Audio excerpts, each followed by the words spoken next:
We're back home now, and weather warnings are in place across much of Victoria this morning, including flood warnings in Gippsland in the east and forecast damaging winds. Well, reporter Dana Morse, beg your pardon, Dana Morse joins us now in Victoria's Gippsland region. Apologies for that, Dana, but do tell us what's the situation there this morning.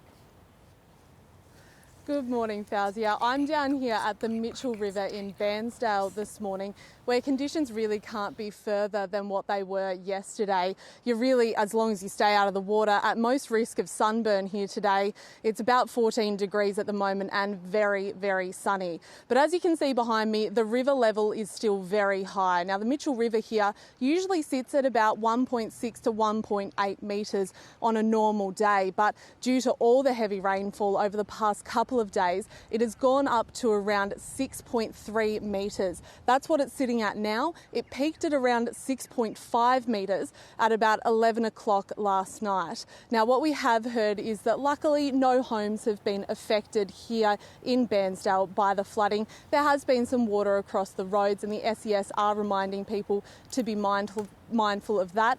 The flood warning has been downgraded from a major flood warning to a moderate flood warning here today, and the river is falling as we speak.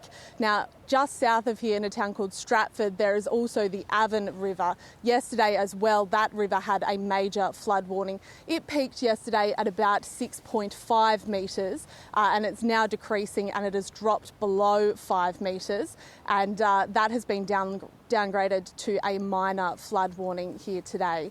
The SES have had about 208 calls in the last 24 hours. Around 90 odd of those have been for trees down, and about 30 have been calls for assistance during the flooding itself. There was quite a dramatic rescue that took place just north of here, about 20 minutes north of here, in a town called Wuck Wuck last night. Some people drove into floodwaters and their car became submerged.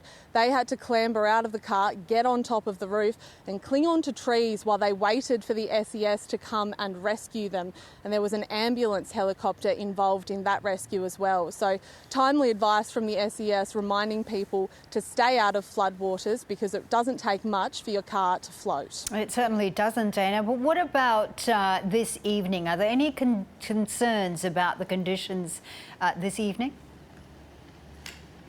Well, it's beautiful here at the moment, and we've seen a lot of locals coming down to the Mitchell River walking track this morning to have a bit of a sticky beak at the river and just enjoy a beautiful walk.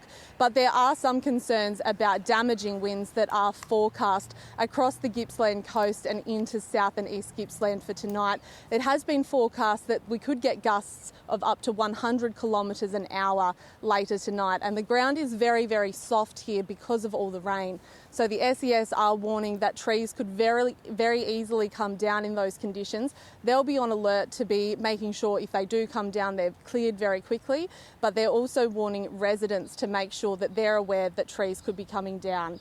The river as well is not expected to fully decrease for a number of days yet, and as you can probably see behind me, it's very fast moving and there's a lot of debris that's moving through the river at the moment. So locals still need to stay out of the way of the river and wait for that to decrease, because the current still is very strong. All right, good advice there. Dana Morse there reporting for us from Bairnsdale. Thank you.